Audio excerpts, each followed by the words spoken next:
kwamba siwezi kuwa wa kawaida. Mimi nimeshuhudia na mke wangu tumeshuhudia, pamoja na vijana wetu tunaotumika nao wameshuhudia kwa macho yao yale mambo ambayo Mungu anayafanya kimya kwa watu wake, na Mungu anavyowabariki. Tunapita tunafungua mamiradi ya watu makubwa, alafu anakuambia tu kwa neno rahisi tu, ile neno la siku ile, yaani kile kitu kilikuwa kwa ajili yangu. Naomba mje mfungue huu mradi, naomba mje hiki kitu mkiweke wakfu. Nina kitu hiki nataka kufanya, ninaomba matumiwa video. Hiki kitu ndio kile ambacho mimi ninapoyaona hayo ninajua neno moja, sio kwa sababu ya upako nilionao, si tunaenda sawa sawa, kwa sababu ingekuwa ni sababu ya upako nilionao, mimi ninawapenda sana watu. It means kila mtu ambaye nimeonana naye mimi ningemfanya awe vizuri kimaisha. Mimi nawapenda watu, lakini ni kwa sababu moja tu, kwamba hawa watu tunaokutana nao wako tayari kuona mabadiliko kwenye maisha yao, wako tayari kuona Mungu anaenda nao, wako tayari kuona kwamba katika kipindi hiki mimi nataka kuona mabadiliko kwenye maisha yangu, na wanapochukua hiyo inawasaidia. Tunarusha mahubiri yetu live, tuna platform, tuna mamia ya watu ambao wanatufuatilia kwenye semina hii. Kwa hiyo mimi siwatazami ninyi tu mliokaa hapa, lakini tuna mamia ya watu wanaofuatilia ambao Mungu pia anakutana nao. Kwa hiyo wanakamati, Mungu awabariki sana kwa kazi yenu, sio ndogo. Msiwatazame tu hawa mnaowaona, lakini kuna mamia ya watu wengine wanafuatilia hii semina na wanabarikiwa. Na kubarikiwa kwao ni kwa sababu ninyi mmeamua kufanya kitu cha namna hiyo. Ninyi ni watu hatari na shetani anajua, lakini tabu yenu sio bure. Mungu atawalipa kwa wakati msipovunjika moyo.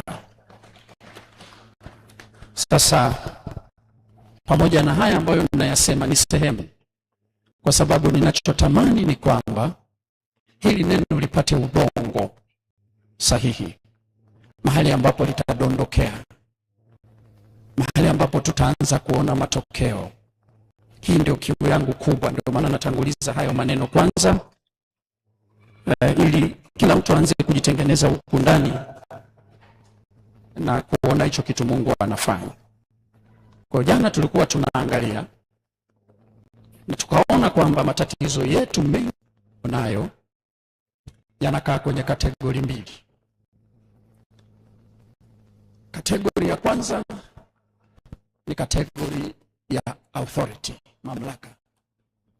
Matatizo yetu mengi ni matatizo ya kimamlaka, mamlaka ya kiroho, ambayo tunaikosa kwa sababu hatujalielewa vizuri, hatujawa vizuri kwenye eneo la upako,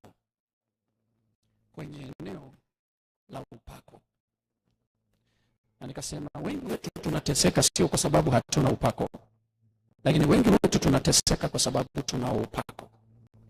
Tuna upako mwingi, unaweza ukasababisha matatizo, unaweza ukasababisha shida kwenye maisha ya mtu. Na kwa sababu kwa lugha rahisi mtu asikudanganye, asikwambie tu upako unakuwezesha wewe kung'aa tu, upako unakuwezesha wewe mambo yako kwenda. No. Hujaelewa bado. Mahali popote palipokuwa na upako au upako wa mafuta tangu mwanzo, na haijabadilika mpaka leo, palipokuwa na kupakwa mafuta mtu au kitu, mafuta yalikuwa yanapakwa kama mtu amekusudiwa kwa ajili ya kitu kikubwa mbele yake au hatua kubwa mbele yake. Kwa hiyo upako haukuja kama burudani, kama ambavyo kwetu sisi kila kitu tunataka upako. Upako wa kulala, upako wa kutembea, upako wa kufanyaje, upako wa kila kitu, kwa sababu hatujaelewa vizuri tangu mwanzo mpaka sasa hili eneo la upako Mungu alilitengeneza na alilikusudia liweje kwetu. Na kwetu sisi limekuwa bora zaidi, tofauti na kipindi cha Agano la Kale. Nenda ukaangalia kwenye Agano la Kale, mtu yoyote aliyepakwa mafuta au kwa lugha rahisi aliyepokea upako, matokeo yake yalikuwaje kwenye maisha yake? Na alikuwa wanapakwa na wanadamu. Lakini kwa sasa hatupakwi na wanadamu, tunapakwa na Mungu mwenyewe. Jaribu kucheki matokeo yetu yanakuwaje. Kwa shetani anajua, anajua wewe kuna ukweli, ukiujua kwenye hili eneo ni hatari, atakushindwa. Ndio maana angetamani tu hata usijue, uishi vile vile. Wewe unaomba upako kila siku. Wewe unaomba tu Mungu nipake mafuta, nipe upako mpya. Kitu ambacho nilisema sio sahihi sana. Na nikasema na naendelea. Sababu mojawapo kwa nini Mungu kuna wakati anaonekana yuko mbali na vitu vyetu ni kwa sababu tunadharau upako.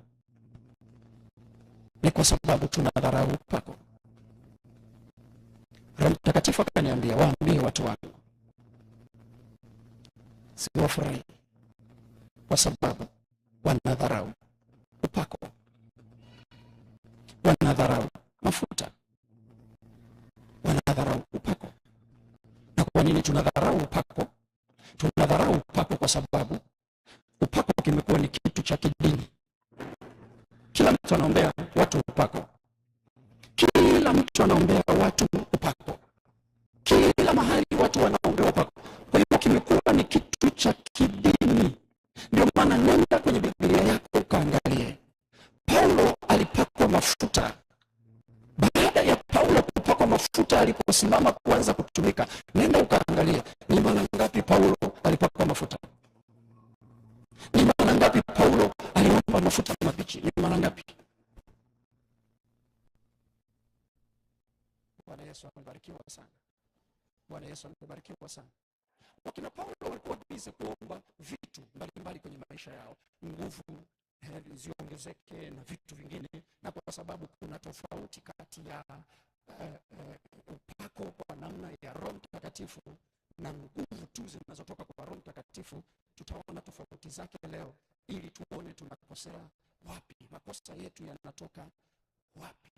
Kwa hiyo sisi, Mungu wakati mwingine hana furaha na sisi kwa sababu tunadharau upako. Na tutadharau upako kwa sababu tunauchukia au tunataka tu kudharau upako, lakini tunadharau upako kwa sababu kwanza huwa hatujui kwamba tunao upako. Lakini pia jambo la pili, hatuheshimu huo upako ambao Mungu ametupa. Hatujui kwamba tunao, lakini pia hatuheshimu huo upako ambao Mungu ametupa.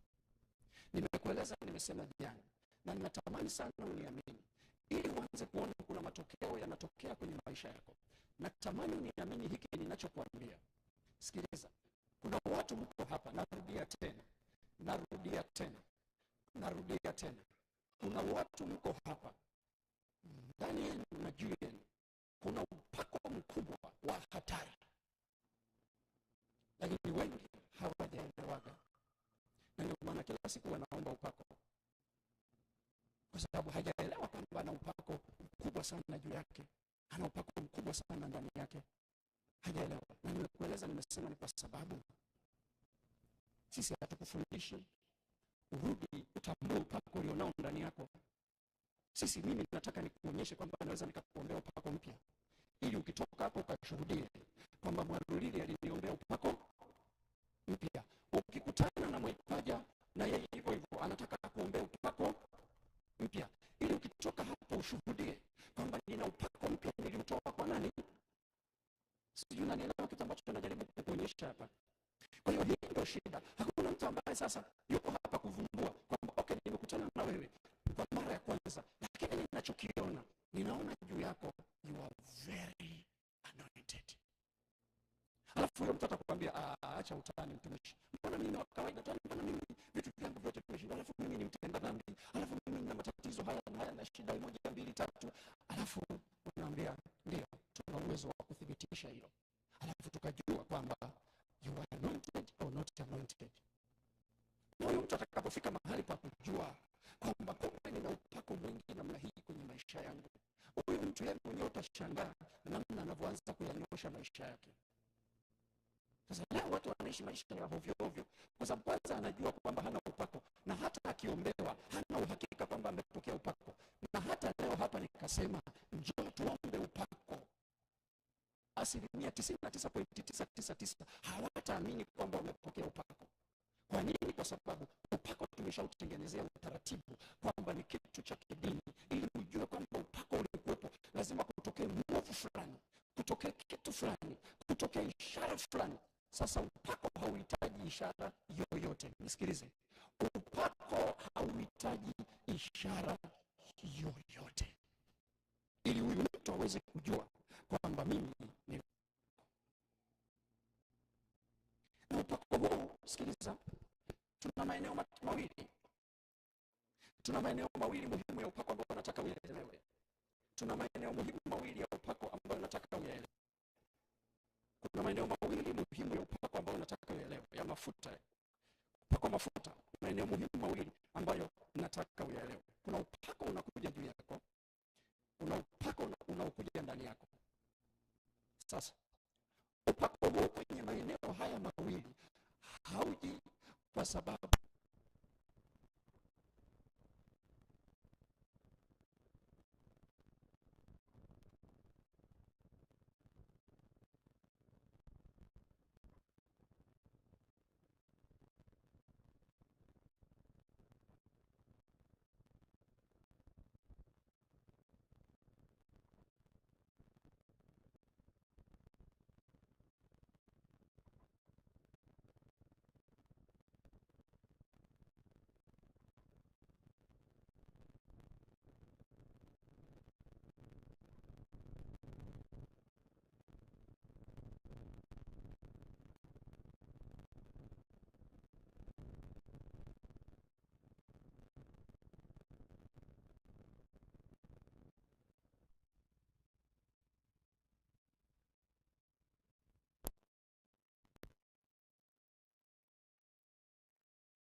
kushirikisha wala sisikii kushirikisha mtu yoyote. Mimi ninaamini unachoomba kinatosha, na ninaamini kwamba mimi nimebarikiwa na Bwana. Ninaamini kuna mahali fulani kuna nafasi yangu. Ninaamini hivyo. Sasa Roho Mtakatifu akanipa revelation fulani, nikamweleza, ninaona Mungu anakupeleka mahali pakubwa, 1 2 3, itakuwa 1 2 3. Nikamweleza, akaniambia ninaamini hivyo. Akatoa na sadaka kumshukuru Mungu, na ametoa ile sadaka akiwa kwenye mazingira magumu mno kuliko unavyofikiri wewe. Lakini ametoa ile sadaka, anasema ninamshukuru Mungu. Kwa nini anafanya hivyo? Ana appreciate anointing. Ana appreciate kitu ambacho Mungu tayari amefanya ndani yake. Hata kama haoni kelele zake, hata kama asikii ishara yoyote, lakini anajua kwamba ndani yangu ninao upako ambao unaweza ukageuza hili game. Nilikuwa napelekwa huku, lakini anointing nilionayo ndani yangu, na hii anointing haiji kwa sababu ya maombi niliyokaa kuomba, lakini ninajua hapa ndipo Mungu alipoketisha ile heshima yake ya uungu. Kwa sababu ili Mungu ajulikane kwamba yeye ni Mungu, kuna vitu anavifanya. Kwa lolote kwenye semina iliyopita nilikueleza, kuna vitu Mungu anavifanya kwenye maisha yako ambavyo hujaviomba na wala hukuvitarajia. Na hata kama uliviomba, haukuomba kwa kiwango hicho kwamba viwe kwa kiwango hicho. Hapo ndipo Mungu anataka kukuonyesha kuonyesha kwamba mimi ni Mungu. Sasa hivi vitu Mungu anavifanya kutoka wapi? Havifanyi kutoka mbinguni, anavifanya kutoka ndani yako, kwa sababu ya upako ambao tayari ameweka ndani yako. Sasa uone ule upako unafanya kazi ulioko ndani yako, ni kwa kutambua tu. Na hili wala sio swala la uwe umekuwa sana kiroho, uwe mtu wa kufunga sana, mtu wa kuomba sana. No. Ni tu kujua kwamba okay, ndani yangu nina upako ambao unaweza ukabadilisha kila kitu. Na mshukuru Mungu. Kanipigia simu anasema kuna mahali nimeenda, nimekutana na ndugu mmoja ana kampuni, aliomba tumsaidie kazi fulani. Alafu akasema mtumishi, pale pana hela. Alafu akaniambia neno moja, akasema nataka nikafanye kazi pale.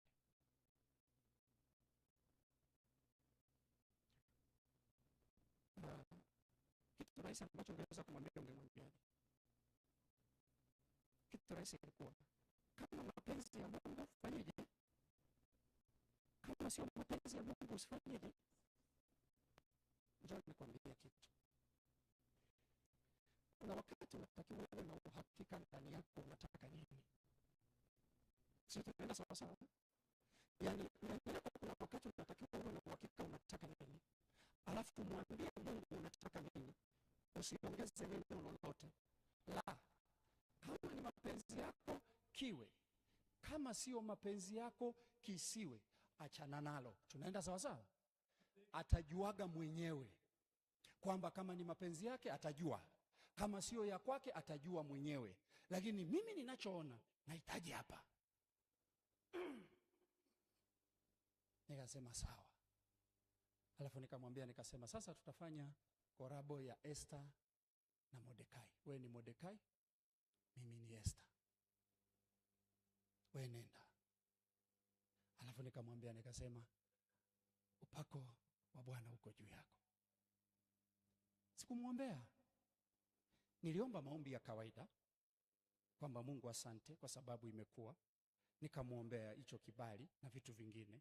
Lakini nilichomweleza ni kwamba ninajua kwamba upako uko juu yako. Akaenda. Nikawa na hamu sana ya kutaka kujua. Siku hiyo akunipigia simu. Kesho yake nikampigia. Akaniambia nakupigia sasa hivi baba. Sikiliza.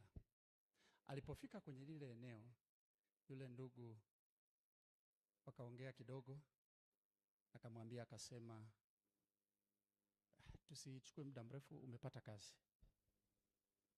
Alafu akaniambia, akasema huyu ndugu ana makampuni mengi. Ana makampuni ambayo ni yana billions of money. Alafu akamwambia hivi, akasema kuanzia leo nina makampuni mengine 5. Akasema haya makampuni 5 ninakuweka wewe rasmi, yatakuwa chini yako, utayasimamia wewe. Ni makampuni yana thamani kubwa kuliko kawaida. Yule ndugu ana watoto wake wa kuwazaa ndani ya kampuni, ana ndugu zake ndani ya kampuni, ana watu wamekaa muda mrefu ndani ya kampuni. Lakini amekutana na huyu ndugu siku hiyo, anamwambia, anasema ninakukabidhi haya makampuni mengine, ninayaweka chini yako. Yule ndugu ametoka pale anasema, mtumishi, yani kama nimechanganyikiwa, sielewi. Sijapewa tu, nimepewa kazi hiyo ambayo nilikuwa naitaka, ambayo ndio niliona kwamba ina hela, nimepewa. Lakini ameniita, ameniambia, amenikabidhi makampuni mengine 5 yako chini yangu, mimi niyasimamie, nione yanaendaje, nione yanainukaje, yote yako chini yangu. Sasa hiki kitu kilichotokea, hiki sio matokeo ya maombi. Mwambie mwenzako sio matokeo ya maombi. Mimi nawaambiaga watu hivi, usijidanganye kwanza kusema maombi yana nguvu. Maombi hayana nguvu. Ila tunayemuomba ndo ana nguvu. Na hii nguvu aliyo nayo hajajilimbikizia. Hiki ndo kitu cha ajabu kuhusu Mungu. Hajajilimbikizia. ameiweka ndani yako, ipo ndani yetu.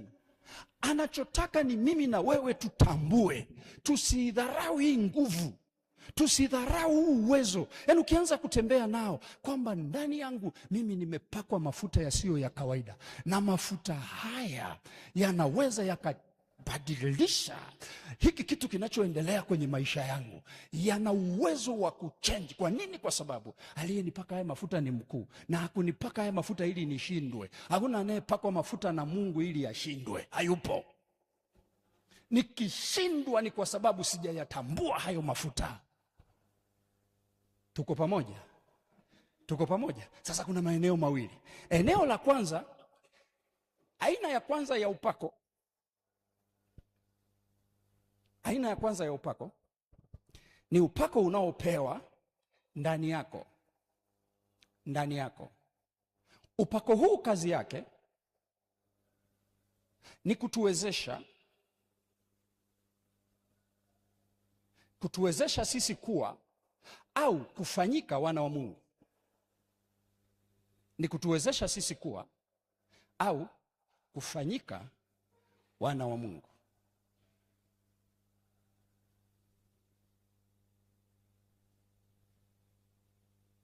Kuna kitu Roho Mtakatifu atakusaidia sana jioni ya leo, ukinielewa na utanielewa.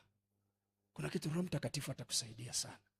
Nisikilize mamangu, nisikilize. Usijali na udhaifu wako huo. Mimi nataka ujue kitu unachokibeba. Ndio maana shetani anatumia muda mwingi kupiga kelele na wewe, kuzungumza habari ya udhaifu wako, kwa sababu anaujua upande wako wa pili. Paulo anasema japo tunaonekana kama vile tunachakaa, si ndio? Lakini tunahuishwa kila siku. Kuhuishwa huku kunatoka wapi? Kunatokaje? Ndani, kwa sababu kuna aina ya mafuta ambayo tumepakwa. Kwa hiyo Paulo aliyatambua haya mafuta kwamba yako ndani yake. Japokuwa tunaonekana kama vile tumechakaa, hatuna kitu, lakini tunatajirisha wengi. Sasa mimi hiki nimekishuhudia kwa macho yangu. Nina kitu ambacho, na kwa njia gani? Kwa neno simple. Na huwa ninapenda sana nikifanyika hivyo. Napenda sana hawa vijana, wewe wanaona. Wakati mwingine tukikutana nawaambia, okay, huyu ndo mnakumbukaga natoaga ushuhuda kila siku. Huyu ndo mtu huyu, 1 2 3. Huyu ndo yule wajuzi tulikuwa wote. Tulikuwa na nani? Na Bise. Tulikuwa wote. Nawaelezea. Kuna kijana kaja, baba, siwezi kuondoka. Nasikia unapita unaenda Tukuyu. Naambia yes. Anasema siwezi kuacha bila kuonana na wewe. Naomba tu dakika moja nikuone. Naambia sawa. Tumefika pale, ameingia kwenye gari, nikawa nawatambulisha. Huyu ndo mtu ambaye nilikutana naye. Alafu nilipomtazama namna hii, niliwaambia hivi na yeye akiwepo. Nikasema alikuwa amechoka sana. Yeye mwenyewe yupo pale anasikia, na yeye mwenyewe anajua, anatoaga huo ushuhuda. Alikuwa amechoka mno. Lakini niliona kwamba huyu amekuwa anointed kuwa tajiri. Ana upako wa kuwa tajiri. Kwa hiyo nikamwambia neno moja, nikasema wewe utakuwa tajiri. Na nikaomba. Nilipoomba mambo yake yakaanza kuchange. Sasa amekuja pale kwa lengo moja tu. Ananiambia, baba, mwezi kwangu anafahamu. Anasema mwezi wa kwanza mlikuja kufungua biashara zangu 5. Lakini leo ninakuja kukupa taarifa kwamba nimefungua mradi baba lao. Una millions of money. Alafu mradi nimeufungua. Umeanza kufanya kazi. Umeanza kufanya kazi, nilikuwa sina hata 100. Lakini nimeenda mahali, mlango umefunguka, nimepata mzigo. Millions of money. Na pesa ninaitengeneza. Na hakuna mtu yoyote mwenye kitu kama hicho pale nilipo. Na hela inaingia. Nikamwambia Mungu amekubariki, endelea kuenjoy maisha yako. Nikamwambia tu neno moja, nikasema ninakuombea neno moja, mke utakayeoa. Haleluya. Kwa kweli baba, niombee, tunatamani nipate kwa kweli mke anayemcha Mungu ambaye ataniombea. Nikasema achana na huyo atakaye kuombea. Nikasema wala usihangaike kutafuta mwanamke mwana maombi. Nilimwambia hivyo hivyo. Sasa samani, usinikasirikie mwanamke mwana maombi. Uwe na amani, utapata tu wa kwako, ila sio yule nilimkataza. Nitakupa sababu kwa nini nilisema hivyo. Haleluya. Nitakwambia sababu kwa nini ninasema hivyo. Moja kati ya watu ambao wameathirika sana na hizi huduma za maupako ni wanawake. Na unaelewa haya maupako wanaoyachukua huko wanakoyachukuaga, wanapelekaga madhara kwa waume zao. Kwa sababu nature ya upako, ukishaingia mahali unataka kufurukuta uonekane. Sasa ukikutana na mazingira yoyote ambayo ni tofauti na yenyewe, ule upako unaanza kufight. Ndio maana upako wa mke unaweza kufight na kazi ya mume. Unanisikia kitu ninachosema? Upako wa mume unaweza ukafight kazi ya mke. Kwa nini? Kwa sababu huyu mwanamke yuko busy kuomba upako kila mahali, wakienda kuomba upako wa sasa. Tunaombaga na upako wa akiba. Siri maandiko tunayatoa wapi? Upako wa akiba, kama akifariki mume wako ukiwa mjane, pokea upako wa akiba. Kwa hiyo tayari ana upako wa ujane, ana upako wa ndoa, vyote anavyo yeye. Sasa changamoto moja ya anointing huwa haiji kukaa ikisubiri. Anointing inakuja kufanya kazi. Nikamwambia na kuombea kwa Bwana, Mungu akupe kama mke wangu. Akasema baba, hivyo baba. Nikasemaje? Unajua kwa nini? Kwa sababu mke wangu ananiombea, lakini anaamini sana upako wangu. Sisi tunaenda sawa sawa. Kwa sababu hiyo yuko tayari kuusaidia upako wangu. Nanielewa kitu ninasema? Fikiri mke wako wewe Mwaipaja anasali kwa nabii wa Afrika Mashariki na Kati. Alafu wakati wote wewe mtume na nabii ana maono mengi. Sisi tunaenda sawa? Leo anasema Mungu amenionyesha Kenya kuna kitu kinaenda kutokea. Ingia kwenye maombi, omba kwa ajili ya Kenya. Unajua unapoanza kuitaja Kenya, hiyo Kenya inakuja nyumbani kwako. Hivi unaelewa? Huyu anayetuita na kututaja ni nani? Alafu anakuja kugundua huna hiyo neema ya nini? Ya Kenya. Huna neema ya hiyo.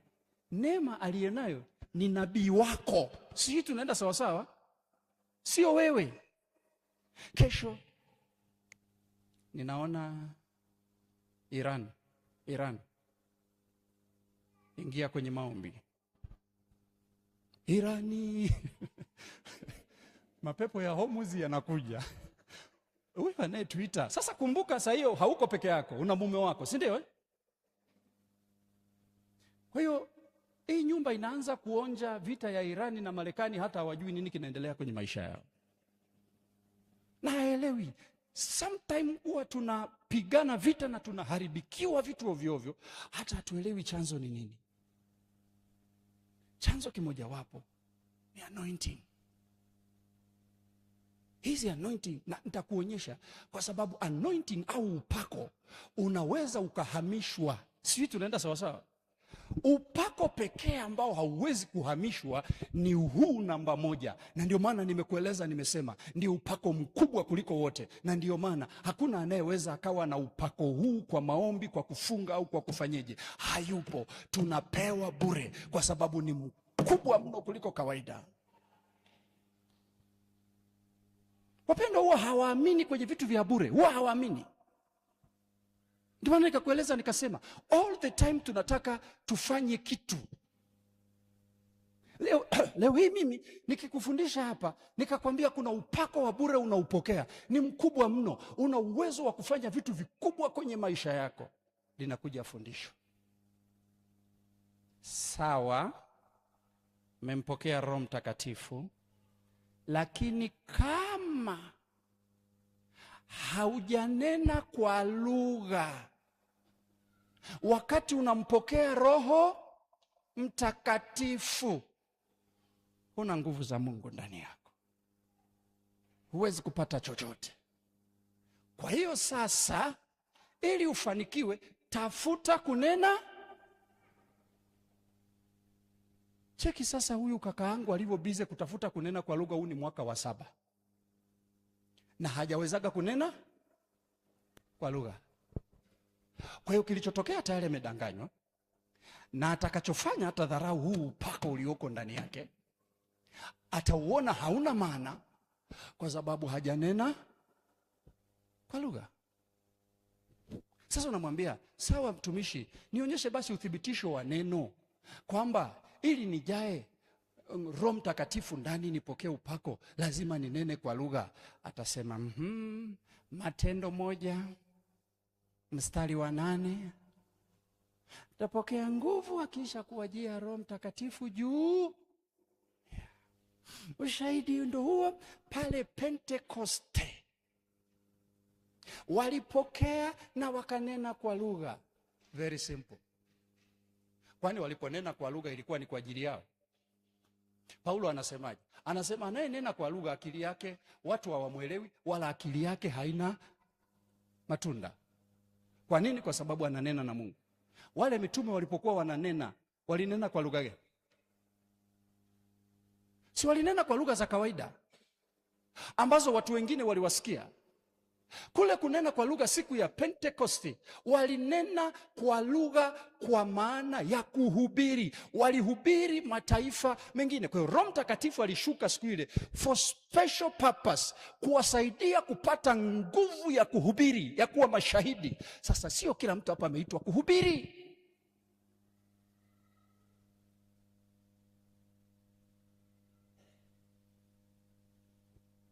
Usininoti vibaya. Kunena kwa lugha ni vizuri na ni jambo jema sana, lakini usitafute kunena kwa lugha kama ile ya siku ya Pentekoste, kwa sababu kunena kwa lugha siku ya Pentekoste haikuwa kwa ajili yao, ilikuwa kwa ajili ya mataifa. Kwa sababu mataifa walipowasikiliza, jamani, maandiko si ndio yanavyosema? Mataifa walipowasikiliza wakashangaa, wakasema mbona wananena kwa lugha zetu sisi wenyewe na tunawaelewa? Anasema waliposikia lile na kuliona lile jambo wakashangaa. Ndipo Petro akasimama akamwambia, hiki mnachokiona sio kwamba wamelewa, ni yule Yesu ambaye tunamsema ametuachilia hiki kipawa leo. Ndio maana mmesikia hawa wanahubiri kwa kunena kwa lugha ili wewe uweze kuelewa. Siku ile wakaokoka watu wengi. Jina la Bwana Yesu limebarikiwa. Jina la Bwana Yesu limebarikiwa. Kwa wewe una haja ya kutafuta kila siku upako kama ule wa Pentecost. Una haja. Nitakueleza vizuri huku alafu utaelewa ili uwe huru kwenye nafsi yako. Ninajua kuna watu mmewinda kunena kwa lugha, saizi ni mwaka wa 38. Unawindaga tu. Kuna mtu akakomenti akasema, hapana, unajua mimi mwenyewe nimehangaika. Yaani nimehangaika kweli kweli kutafuta kunena kwa lugha miaka 17. Miaka 17, hatimaye Mungu akasikia maombi yangu akanijibu. Alafu akaongeza kitu kingine. Hamneni kwa lugha kwa sababu mna dhambi. Sasa yeye miaka 17 yote hiyo, manake Mungu angerudi hapo ingekuwa jehanamu, si ndio? Yeye alikuwa mtakatifu, ila ninyi wengine hampokei kwa sababu mna nini? Kwa sababu Roho Mtakatifu anakaa mahali patakatifu. Tutayaona haya kwa neno, kwa uthibitisho wa neno la Mungu. Jambo la kwanza, umenena kwa lugha. No, usiandike namba 1. Yaani naelezea tu katika hili. Jambo la kwanza, umenena kwa lugha au haujanena kwa lugha. Fahamu hivi, una upako ndani yako. Hilo la kwanza. Kwa hiyo usifungiwe kifungo chochote kwamba sasa nitafute kunena kwa lugha ili sasa ule upako nilionao ndani uanze kufanya kazi. No. Huyu mtu ambaye nimekwambia, kwani yeye alikuwa ananena kwa lugha ndio maana hivyo vitu vikafanyika kwake? Anakabidhiwa vitu vyote hivyo? No, sio kwa sababu alinena kwa lugha. Ni kwa sababu alitambua mafuta yaliyoko ndani yake. Haijalishi uko wapi. Inawezekana wewe upo tu, ni house girl huko nyumbani kwa mtu, lakini mafuta ulio nayo ndani yako inawezekana ni makubwa kuliko hata ya bosi wako. Usijidharau. Kama uelewi kitu ambacho ninasema, nenda ukaangalie kwenye Biblia. Fuatilia habari za Yakobo. Alikuwa na upako mwingi kuliko bosi wake, mpaka siku alipokuja kutambua kwamba mimi ndani yangu nina mafuta. Hapo kila kitu kikabadilika kwake, kwenye maisha yake. Kwa hiyo huu upako unatusaidia. Lakini upako wa pili, mafuta ya pili, ni upako ambao Mungu anauachilia ndani yako na juu yako. Sasa angalia maneno mawili. Ule wa kwanza ni ndani tu, lakini huu wa pili Mungu anauachilia ndani yako na juu yako.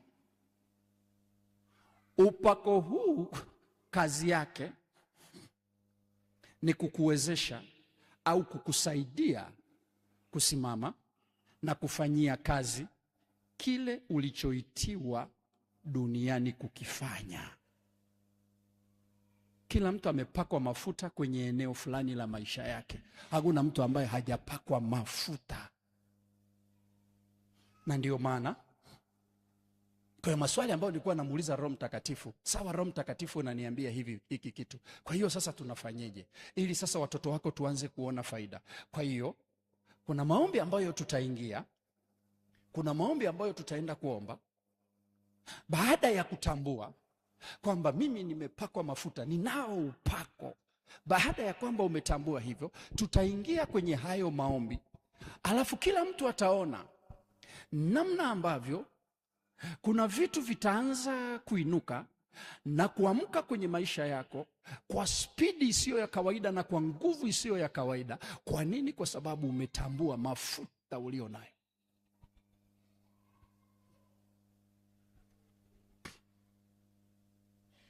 Kwa hiyo la kwanza ni hilo, upako wa kutuwezesha kufanyika wana wa Mungu. Fungua na mimi ile Yohana 1:12. Yohana 1:12.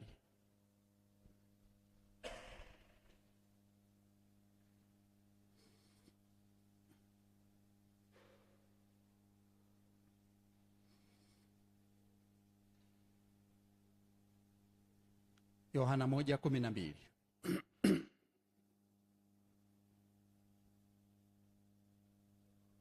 Bali wote waliompokea, sikia ya maneno, bali wote waliompokea, bali wote waliompokea, bali wote waliompokea aliwapa uwezo wa kufanyika watoto wa Mungu. Wote waliompokea aliwapa uwezo wa kufanyika watoto wa Mungu. Kwa hiyo aliwapaka mafuta ya kuwa watoto wa Mungu. Aliwapa upako ambao unawawezesha kuwa watoto wa Mungu. Ni automatically, hauji kwa maombi, ni automatically. Unaposema ndio kwa Yesu, huu upako unashuka ndani yako. Na kwa asili sasa, tukianza kutafuta upako unaomfanya mtu awe tajiri, asili yake ni upako huu. Asili ya upako ambao unamfanya mtu awe tajiri ni huu. Ndio maana ukiudharau huu upako, ukawabize na upako wa utajiri, naomba upako wa utajiri, huu ndio upako ambao tunaombaga kila siku, tunazunguka huko na kule kwenye huduma, naomba upako wa utajiri, upako wa utajiri, upako wa utajiri, upako wa utajiri, upako wa utajiri. Upako wa utajiri huu ambao tunauomba hauwezi kuja wala hauwezi kuwa na effect kama upako wa namna hii haujauelewa na haujajua kwamba upako huu uko ndani yako. Ndio maana unataka kubadilisha maisha yako, lazima uwe kama kichaa. Sisi tunasema tunapomwona kichaa anaongea peke yake, tunasema anaongea kwa sababu ni kichaa. Anapewa kazi ya kuongea hivyo ili aendelee kufungwa. Kwa sababu kwa maneno yako ambayo unakuwa unayazungumza, unasema sema kwa akili yako timamu, kwa kutaka mwenyewe, sio kwa kuwekewa maneno ya kusema. Unasema wewe mwenyewe maneno yako kwa kutaka. Haya maneno yanakufungulia kitu kikubwa sana kwenye maisha yako. Kwa sometime jifunze kujisema. Jifunze kujisema. Nina upako ndani yangu. Upako ambao umenifanya mimi kuwa mwana. Upako ambao umenifanya mimi kuwa mtoto wa Mungu. Sasa kitendo cha kufanyika mtoto wa Mungu, kitendo cha kupokea upako huu ambao unakufanya wewe kuwa mtoto wa Mungu, unakuqualify kwenye vitu vikubwa viwili. Unakuqualify kwenye vitu vikubwa viwili, au unakupa nafasi ya kufanikiwa kwenye vitu viwili au vitatu. Kitu cha kwanza, huu upako ndio chanzo cha baraka zote ambazo mwanadamu anatamani kuwa nazo duniani. Baraka. Wanaposema nimebarikiwa, sisi tunasema mtu anabarikiwa kwa sababu ametoa sadaka. Sisi tunasema unabarikiwa kwa sababu umeenda kuhubiri. Sisi tunasema umebarikiwa kwa sababu umemtumikia Mungu, umefanya kitu fulani.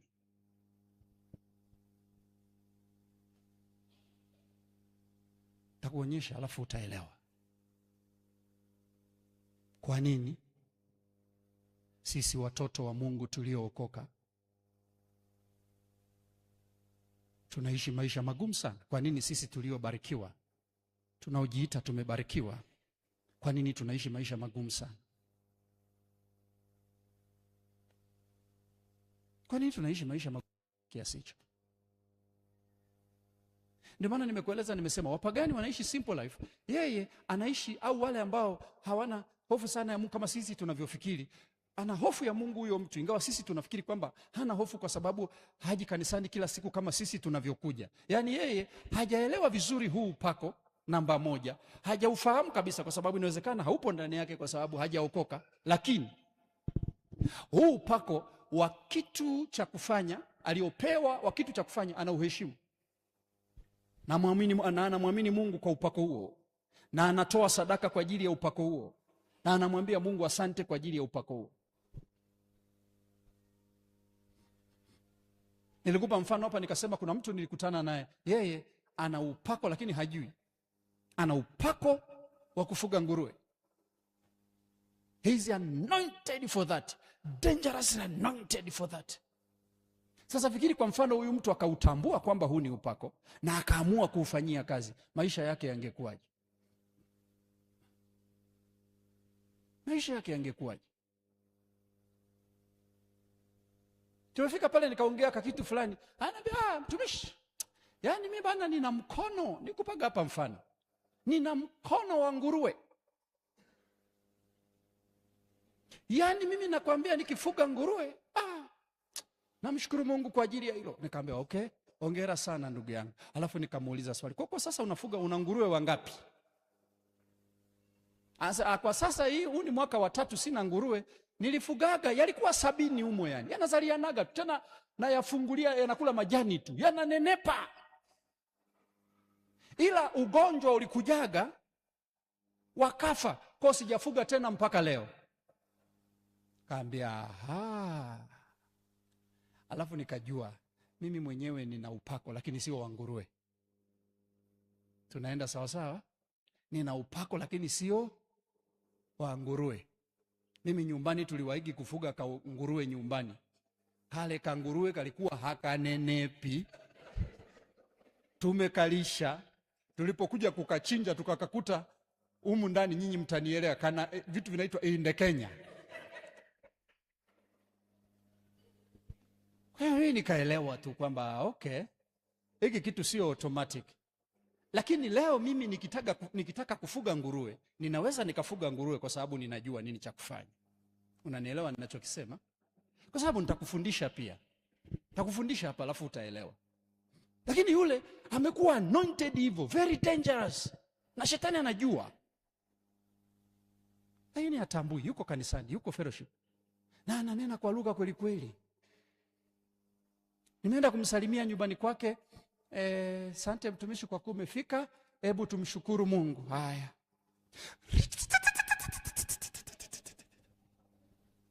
Okay, unamsikilizia kwamba atamaliza sasa hivi.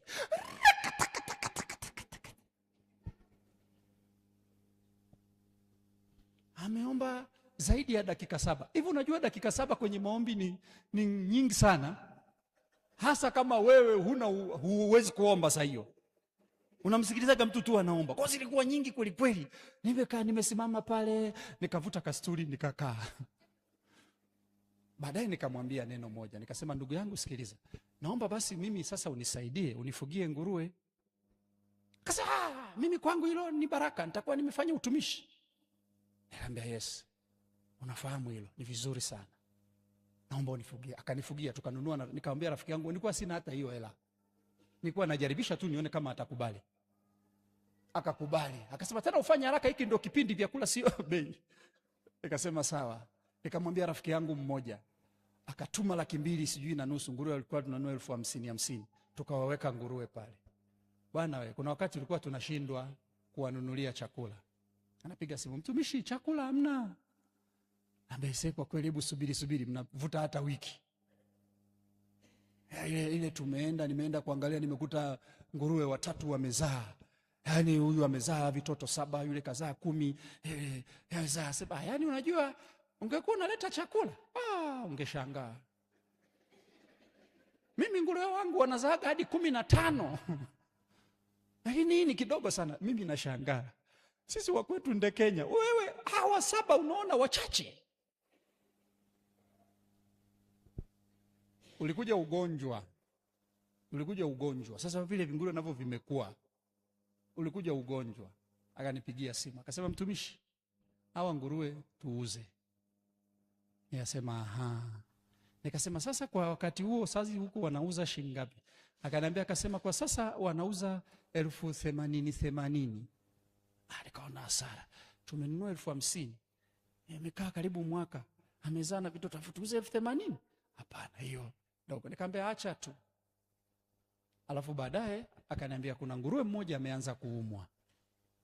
Sasa akianza huyu mmoja ndio hawaponi wote. Na hili nikasema sawa mtumishi, wewe kaa nao tu kwanza alafu tutaona. Akanipigia simu baadaye, mtumishi, huku nguruwe wanauzwa hadi shilingi 5,000. Bora ungesema tu tuuze. Yaani mwenyewe huku ndani nikachanganyikiwa sasa. Piga mahesabu hapa tutapata 78,000 hao nguruwe wote. Nikasema basi acha tu, kama watakufa wafanyeje? Yule nguruwe aliyekuwa anaumwa yule akafa.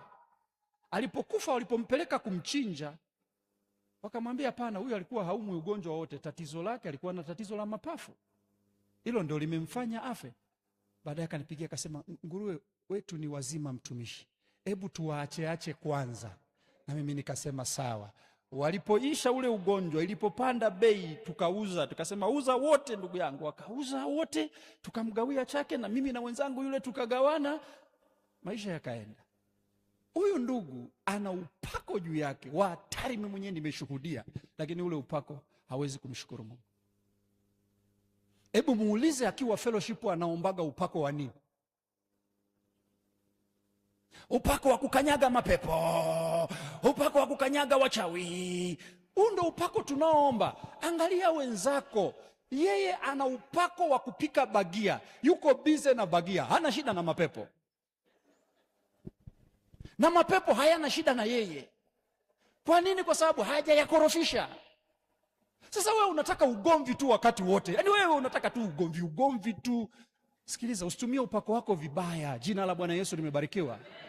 Tumia upako wako. Kuna wengine mnajua kwamba nimekuwa anointed kwa kitu fulani juu yangu ndani. Mshukuru Mungu kwa ajili ya hicho. Jana nimefurahi sana. Nilikuwa naongea na mama yangu mmoja hapo nje, nikajisikia raha. Unajua, nimeondoka na cheka na tabasamu. Anafahamu. Nilimkumbatia nikamwambia, Mungu akubariki mama yangu, nimefurahi. Ananiambia, mtumishi, mimi kwa kweli ninamshukuru sana Mungu, kwa sababu mimi ninaona kila ninachokifanya kinafanikiwa. Nikifanya hiki kinafanikiwa, nikifanya hiki kinafanikiwa, nikifanya hiki kinafanikiwa. Hivi unafikiri wewe huna upako wa namna hiyo? Ila tu ni kwa sababu haujautambua. Okay, ngoja nikufikirishe hiki kitu, labda utanielewa. Sikiliza, namaliza sasa hivi, alafu kesho tutakuwa na maombi. Kwa hiyo kesho kama unakuja na sadaka yako, usije na sadaka kujiambatanisha na madhabahu. Njoo na sadaka kujiambatanisha na neno. Haleluya. Kwamba okay, hata kama sijui kuomba vizuri, na mimi iwe hivi hivi. Na mimi naomba iwe hivi hivi kama alivyosema. Okay, kama alivyotoa mfano fulani, na mimi naomba iwe hivyo hivyo, kwa sababu hiki ni kitu kizuri, si ndio? Sikiliza. Unaelewa? Kwa mfano, unaelewa ni kitu gani ambacho kilimkasirisha sana Mungu kwa Esau hadi akasema nimemchukia Esau, si ndio? Mungu huwa achukiagi mtu. Narudia tena, Mungu achukiagi mtu. Na hakuna mahali popote kwenye Biblia amewahi kumwambia mtu kwamba mimi namchukia au nakuchukia. Haijawahi kutokea. Wakina Farao wote walikuwa wakorofi, na Wamidiani na nini na wengine wengi, lakini hujawahi kusikia Mungu anatamka neno kwamba nakuchukia. Lakini anamtamkia Esau. Unafikiri kwa nini anamtamkia Esau kwamba anamchukia? Kwa mara ya kwanza kwenye Biblia inatokea namna hiyo.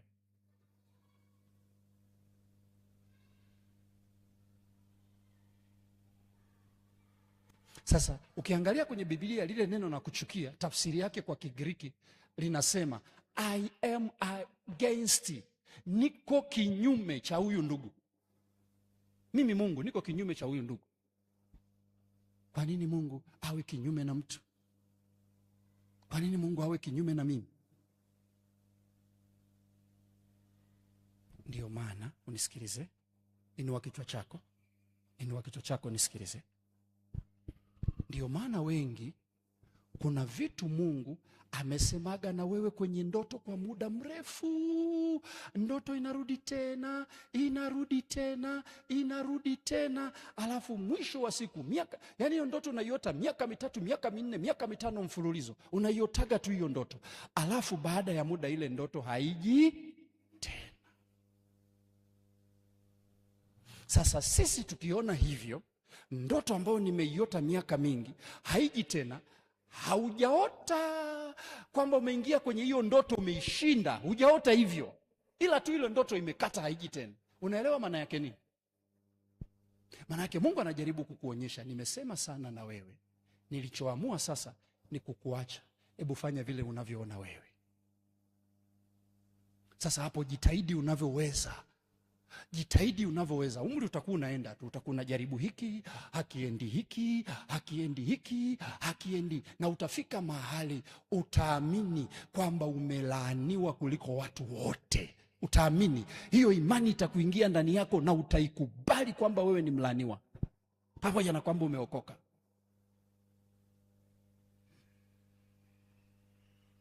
Haleluya.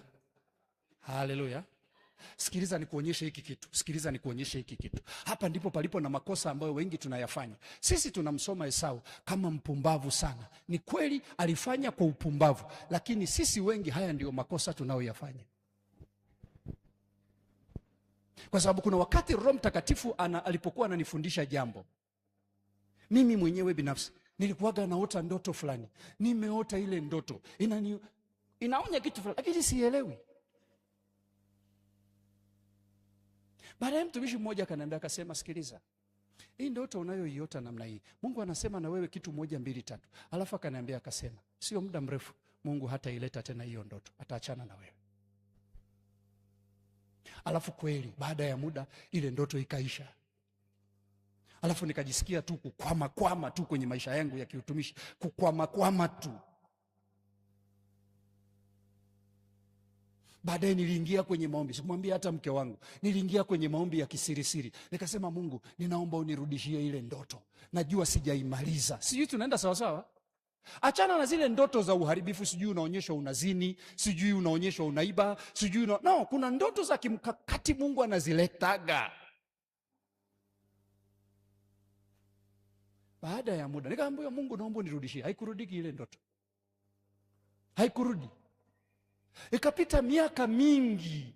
Yaani hapo sasa ndo nimeanza sasa, nakaa kidogo na kwenye ile level ya kutaka kwamba Mungu atembee na mimi. Mungu ameanza kusema vitu fulani na mimi, ile ndoto ikarudi tena.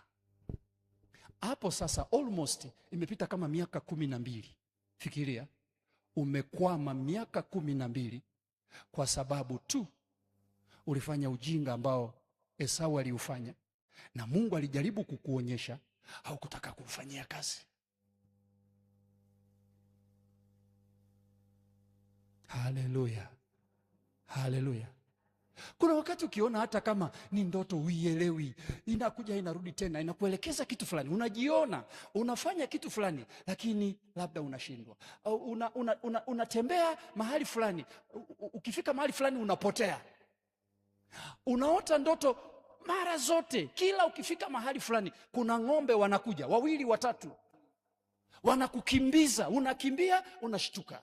Unaona tu ni kitu cha, hujawahi hata siku moja kusimama kwamba katika jina la Yesu ninyi ng'ombe nimewashinda. Wale ng'ombe wakakimbia. Hujaifanyia chochote hiyo ndoto, hujaomba chochote. Alafu mwisho wa siku hiyo ndoto, mwaka wa 3, mwaka wa 4, hiyo ndoto inakata. Mungu anakuletea ndoto siku zote. Kuna mauti, kuna kifo, inakuja mwaka wa 3, mwaka wa 4, unaiacha tu. Mimi nakuhakikishia hautakufa. Sijui unaelewa kitu ninasema? Kwa sababu asilimia kubwa ya ndoto daga zile kwamba kuna jeneza liko mbele yangu, mimi nakuhakikishia utakufa, ila cha moto utakiona hapa duniani. Kwenye maisha ya kawaida hiyo ndoto inakuja miaka 3, 4, alafu mwisho wa siku inakata yenyewe. Unasema nimeishinda, afadhali. Umeishinda wapi? Haleluya, jina la Bwana Yesu limebarikiwa. Mimi Mungu aliniletea tena hiyo ndoto kwa neema, alafu akanionyesha. Nikasema, Baba, wewe ni Mungu. Hii ndoto nilikuwa naichukia na siielewi, niko tayari. Alafu unajua kitu Mungu alichoniambia? Alisema hivi, muda mrefu nimekuwa nikikuita uje kwenye kina. Muda mrefu nimekuita uje kwenye kina, lakini ulikuwa unielewi na haukuwa tayari. Kina cha nini? Akaniambia kina cha maarifa. Kwa sababu kuna kujua tu kuhusu Mungu, lakini kuna kina. Ndio maana waliosoma, kuna andiko moja la Kiingereza linasema deep calleth deep. Yani kina kinaita kina. Kwa hiyo kuna mtu Mungu anaweza akakuita kwenye kina cha maarifa alafu akaanza kukufunulia vitu ambavyo wakati mwingine hata ukimsikiliza unamwambia Mungu, inatosha. Mimi nafanyaga hivyo. Naweza nikakaa nasoma, alafu Mungu ananifunulia mavitu yako deep. Naambia inatosha. Nawasha movie, naangalia movie. Nataka akili yangu itulie.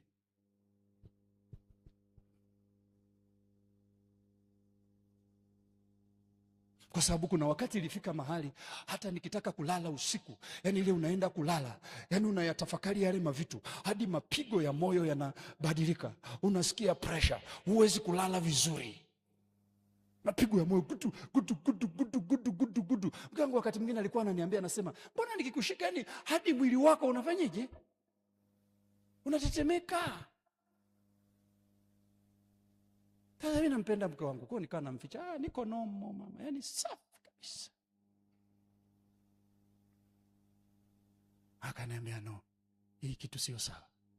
Sasa nikakutana na mtu mmoja, Mungu akamleta kwangu, akaniambia, akasema okay, sababu mojawapo kwa nini ulali, sawa ziko zingine, lakini sababu mojawapo kwa nini ulali, kuna wakati unazama kwenye liberation, alafu unaileta mwilini, unatafakari muda mrefu, alafu mwili wako hauna uwezo wa kufanyaje, wa kuhandle hiyo. Hebu jipe break. Kwa hiyo ndio maana mimi wakati mwingine, hata mke wangu anajua, wakati mwingi mimi natumia kulala. Naweza nikasoma tu Biblia dakika 3. Hicho kitu Mungu atakachokuonyesha hapo, naenda nalala. Lala usingizi. Na mke wangu akiona nimelala, hataki watu waniguse. Kwa sababu ilifika mahali hata kulala nilikuwa nashindwa. Shetani aliingiza vita hapo. Ulali. Watu wa Mungu, baraka. Wewe unayekemea pepo la usingizi, shauri yako. Kemeaga, ngoja huo usingizi uishe. Mimi la miaka 3 ni mwanamke, wamempa kila dawa za usingizi, wakamdunga yale mavali ya msijui madudu gani sijui yale, wakimdunga lile lisindano lile kubwa kabisa lile, wanaodunga watu wa operation, wakimdunga lile, analala nusu saa. Akilala nusu saa anaamka, yani imeisha, amezeeka. Sasa lile lilikuwa ni pepo, sisi tunaenda sawa sawa, na lilitaka kumuua kwa staili ya namna hiyo. Hatutaki alale. Hata sijui nimefikaje huko. Hivi nilikuwa wapi?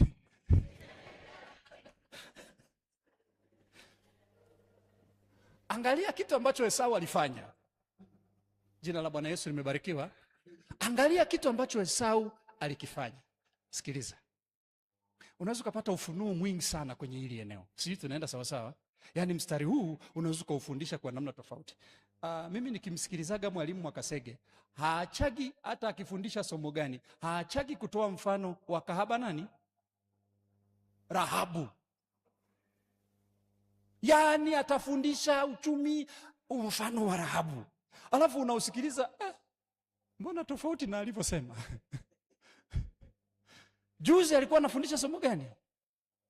Akaweka na mfano tena, sasa nako huku tena. Alafu ni tofauti kabisa na vile alivyosema. It means hilo eneo, huyu ndugu kila siku anapataga tu ufunuo. Yaani akisoma tu anapata ufunuo. Kwa hiyo kuna wakati anasema, Mungu, hebu ngoja tupumzike kidogo. Za mwisho wa siku watu wasije wakasema, mzee wa Rahabu huyo. Haleluya. Sikiliza kilichotokea. Biblia inasema, huyu ndugu aliuza haki ya mzaliwa wa kwanza. Sasa nenda ukaangalie lile neno haki ya mzaliwa wa kwanza ni kitu gani? Yaani nimewahi kukufundisha hapa tulipokuwa tunazungumza kutoka kwenye kitu gani sijui. Sijui kukabili kitu gani sijui. Nilikufundisha hujuma. Kutoka kwenye masikini, lakini pia hujuma. Nilikufundisha namna ambavyo Yakobo na mama yake walimhujumu nani? Esau. Si ndio Na ukaelewa. Lakini sasa angalia hiki kitu kilichoko hapa. Roho Mtakatifu akaniambia, rudi tena nenda ukasome. Nikasoma. Alafu nilipokuwa ninasoma nikaanza kutafuta. Hivi haki ya mzaliwa wa kwanza ni nini? Haki ya mzaliwa wa kwanza ni nini? Nikaenda kwenye Hebrew.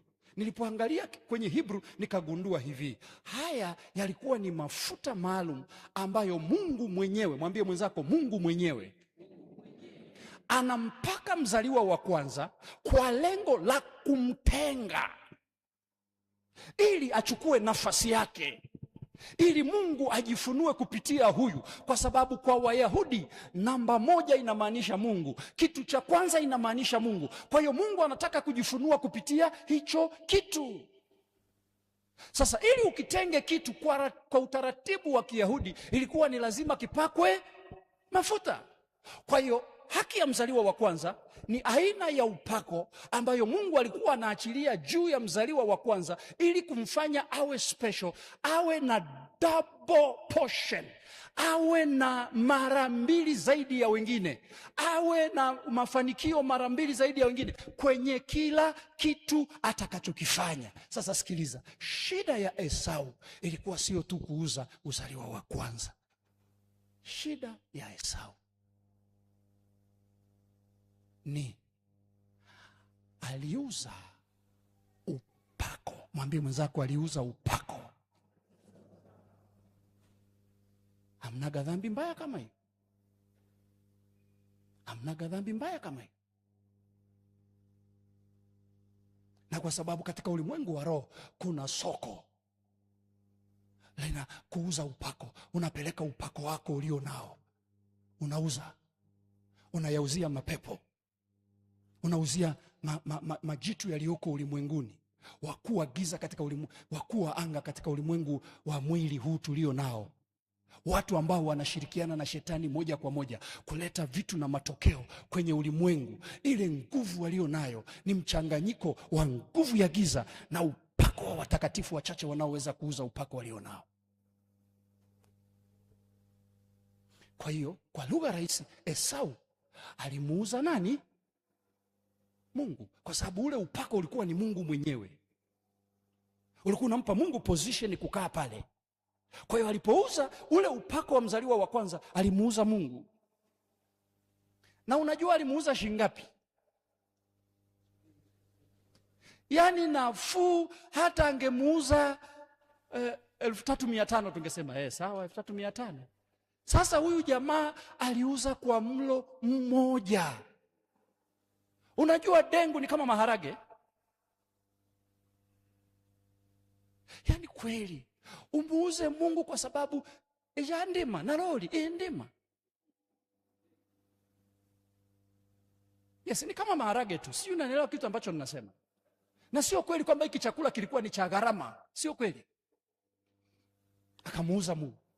Sasa ili uelewe kitu ambacho ninakwambia, angalia Mungu anachosema. Angalia anachosema Mungu. Anasema, kwa sababu hiyo nimemchukia Esau. Alinidharau kuliko kawaida. Alinidharau kwa kiwango cha chini mno. Alinidharau kwa kuniuza mimi kwa kutumia nini? Dengu. Mimi na wewe tunamuuzaje Mungu? Very simple. Tunaposhindwa kutambua kwamba Mungu ameweka upako juu yangu, alafu tunaanza kuhangaika na vitu vingine, tunamuuza Mungu. Tunamuuza Mungu. Tunamuuza Mungu very cheap. Jina la Bwana Yesu limebarikiwa. Jina la Bwana Yesu limebarikiwa. Nilikupa mfano, sio utani. Ni kweli. Sio utani. Ni kweli.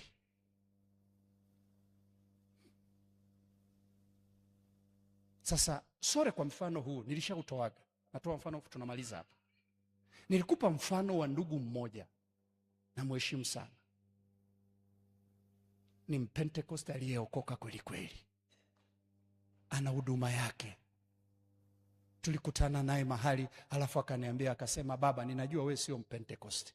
Alikuja kwenye mkutano, kangu anafahamu.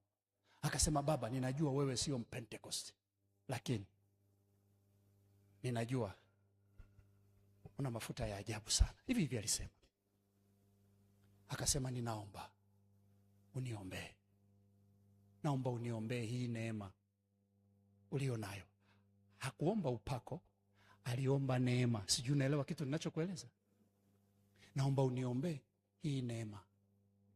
Nikamwangalia, akasema, mimi ni Mpentekoste lakini nataka kufungua huduma yangu. Nikasema, sawa, naomba niombe. Ilikuwa nje. Tena ilikuwa mvua imetoka kunyesha. Tumetoka kwenye semina, mvua imetoka kunyesha. Akapiga magoti pale. Nikasema, no, hapa kuna tope. Akasema, baba, heshima niliyopewa ni kubwa mno na ya ajabu. Nikasema, yaani huyu mtu kama ameheshimu upako kiango hiki. Unajua, nilipokuwa naomba nikawa namwambia Mungu, ninasema, Mungu, ninaomba mpe ili heshima ambayo amenionyesha hapa. Najua anakupa wewe, lakini anajua wewe anaweza kakutana naye nyumbani kwake. It means ameheshimu mafuta ulio nipa. Ninakuomba Bwana ujidhihirishe. Kwa tukawa tunapigiana simu. Baada ya hapo ananiambia, baba nimeanza, ananipigia simu, ameanza na watu 4. Baba, hivi nguvu za Mungu zinatembea sana. Ananirushia watu wanapona vibaya mno. Mimi mwenyewe wengine wamenipigiaga ule mkoa, tumeshinda matatizo haya. Naambia nenda kwa mtumishi fulani, na waelekeza kwa yule, wanafunguliwa vibaya mno. Sasa yule ndugu, nilikueleza hili jambo. Yule ndugu akiwa kwenye maombi amekaa na tafakari, nilimfundisha hicho kitu. Amekaa na tafakari, nilikwambia, akasikia simu inaita. Grrr, grrr, inaita. Alitafuta hiyo simu, hakuiona.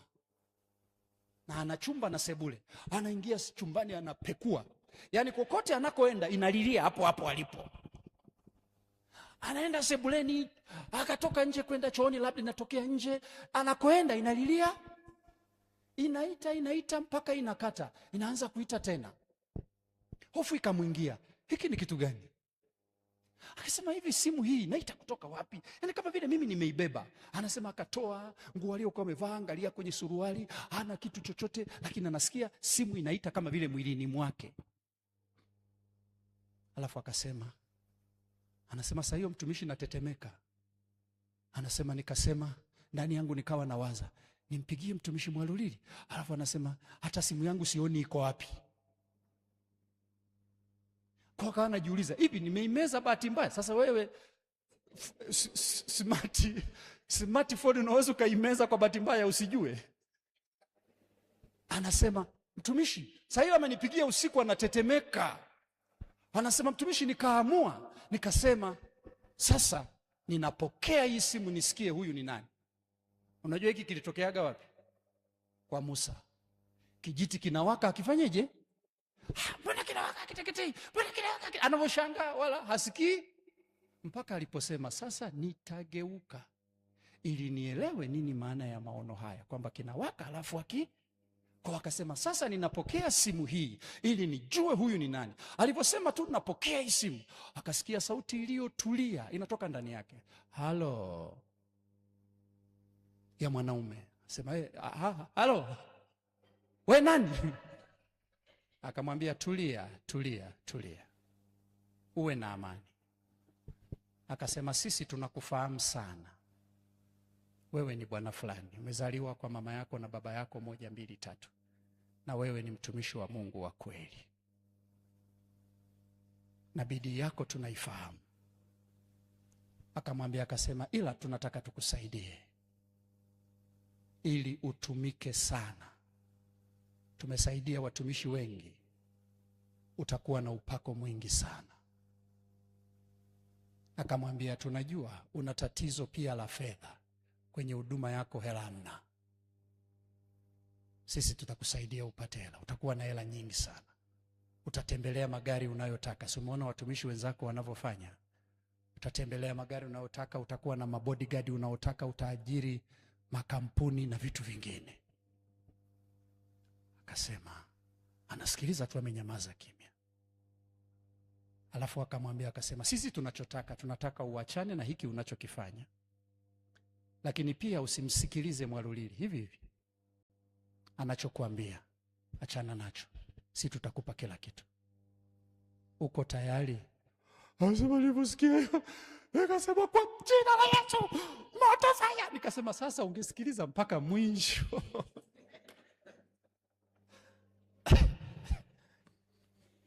Akakemea ile kitu, ikafanyaje? Alipita mahali pagumu sana kiuchumi kwenye huduma. Kaeneo alikokodisha inakaribia miezi 6 kuisha. Walikuwa wanalipa 3,300. Mwenye nyumba akamwambia, kuanzia leo tunapandisha kodi, utalipa 2,200 na 800 kwa mwezi, kutoka 300,000, na ni eneo potential. Akatafuta mjini pale eneo, hakupata. Kilichokuwa kinatakiwa ni nini? Ni yeye kusema niko tayari. Hivyo tu. Sijui naelewa kitu ninachokwambia. Alafu kitendo cha kusema niko tayari, nini kingetokea? It means angeuza upako, angemuuza Mungu aliye naye ndani yake. Haleluya, haleluya. Angepata huo upako, angepata huo umaarufu. Na yule kijana alirudi kwangu akaniambia, akasema, baba, nimeendelea kuthibitisha wewe ni mtumishi wa Mungu. Hata kama ikoje, nitakusikiliza kile unachosema. Nikamwambia, hamna baba, tunasaidiana. Mimi nakusaidia, wewe unanisaidia pia. Una lolote jaribu kuniambia. Sasa niliposikia hayo maneno, mimi mwenyewe yalinishangaza. Hata mimi nimetajwa. Ndio hilo nachokweza. Na mimi hivi hao wananijua vizuri au? Lakini hapo ndipo unapokuja kuelewa, kumbe tumepakwa mafuta yasiyo ya kawaida, ila sisi hatujui. Na kwa sababu hatutetemeki mara kwa mara, hatuanguki mara kwa mara. Yaani maombi ya leo yalikuwa makavu. Yaani wiki nzima sijaomba. Wiki nzima sijaomba, alafu nije hapa nikwambie una upako. Upako unatoka wapi wakati mkavu namna hiyo kwenye maombi? Sio rahisi kuamini mtu wa namna hii kwamba ana mafuta ndani yake ya hatari. Sio rahisi kuamini. Na hawezi kuwa na shukurani. Na kwa staili ya namna hiyo tunakuwa tunafanana na Esau. Naomba usimame.